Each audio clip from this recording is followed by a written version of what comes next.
Syoknya kita duduk dalam satu negara. Negara kita Malaysia ni antara negara yang kita kena syukur banyak.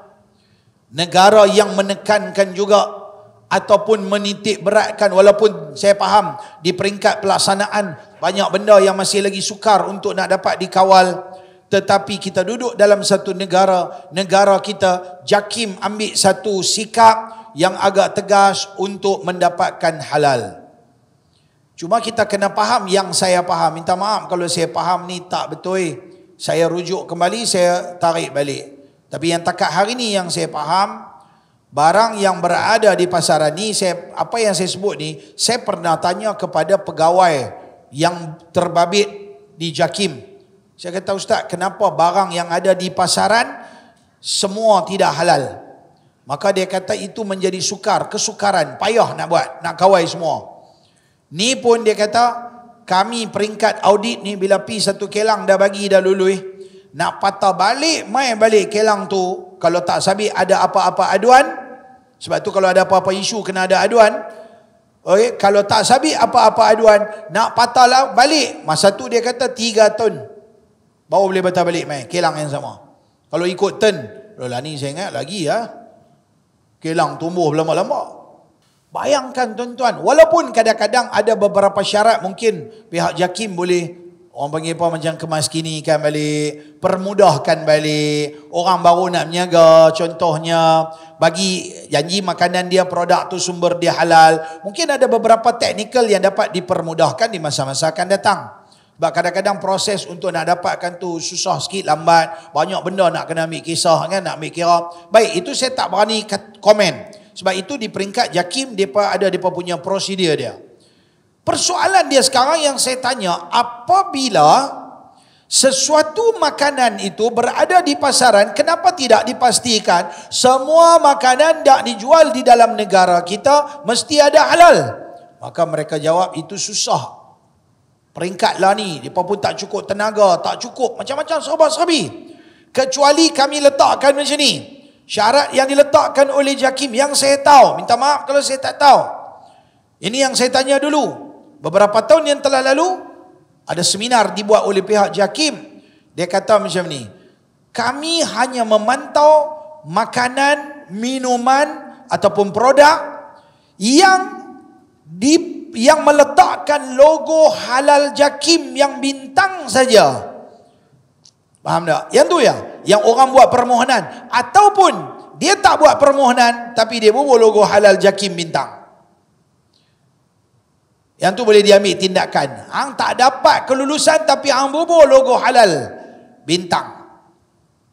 Itu salah. Tetapi kalau dia buat satu produk tu tak ada halal, dia tak habaq pun halal haram, dia tak kata apa pun. Dia bubuh ingredient dia, dia masak macam ni, dia buat macam ni, dia buat macam ni, barang apa dia guna.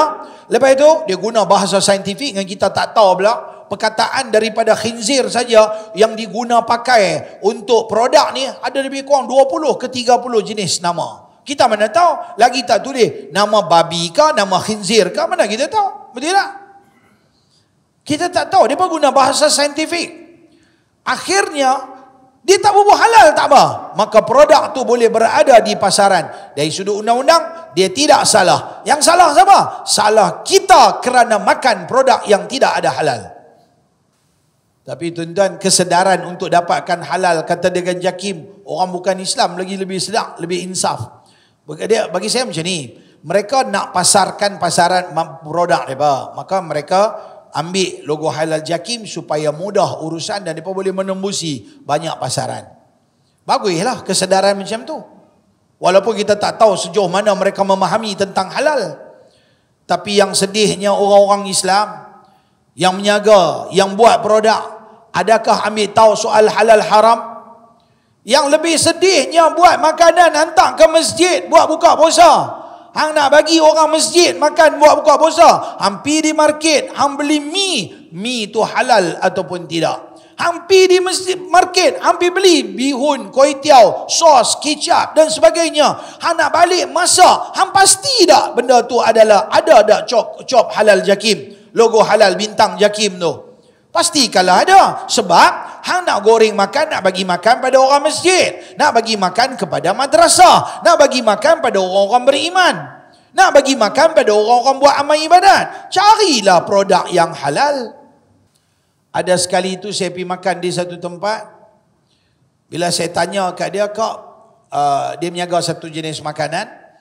Jadi bila saya kata kat dia, Kak, ni makanan ni orang kita punya ke? Bila saya kata, maksud saya halal lah ke, ada halal apa?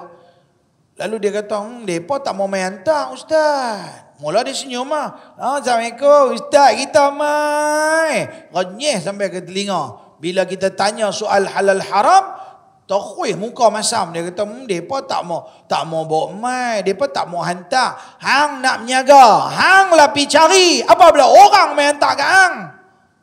Kat mana ada jual? Pergi cari. Hang nak bagi makan dekat orang beriman, hang nak bagi makan dekat manusia, hang kena jawab esok di hadapan Allah, hang telah hidangkan satu makanan yang tidak halal kepada orang-orang beriman. Tuan-tuan ingat boleh buka kedai menyaga lepas tangan macam tu ya?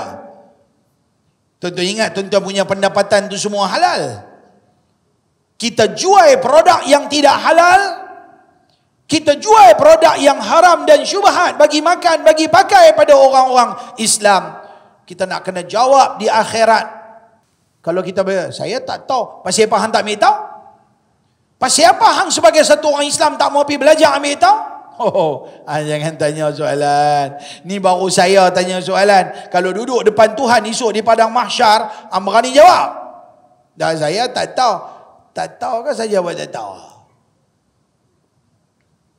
Tak mau ambil tahu. Akhirnya tengoklah kita makan, semayang tak khusyuk. Istiqamah tak ada dalam amalan. Saat boleh buat baik, saat tak boleh buat baik. Ya? Hafalan susah. Nak hafal wadduha pun dekat 3 bulan tak boleh nak ingat Ada orang main, Assalamualaikum Ustaz, pakcik ni duk hafal wadduha tak boleh nak ingat. Pakcik duk telan ikut dan ya. Pakcik pantang tengok ya, siapa menyaga, siapa jual, pakcik tak pernah ambil tahu. Pakcik tak ambil tahu soal halal haram syubhat. Bila saya bawa isu ni cerita pada masyarakat, dia kata, orang kata apa? Alah Ustaz ni dia pandai, dia boleh buat tak apa, orang lain pula. Ni bukan soal dia boleh buat tak boleh buat. Yang ni semua orang kena ambil tahu. Hang kena belajar, hang kena faham dan hang kena buat.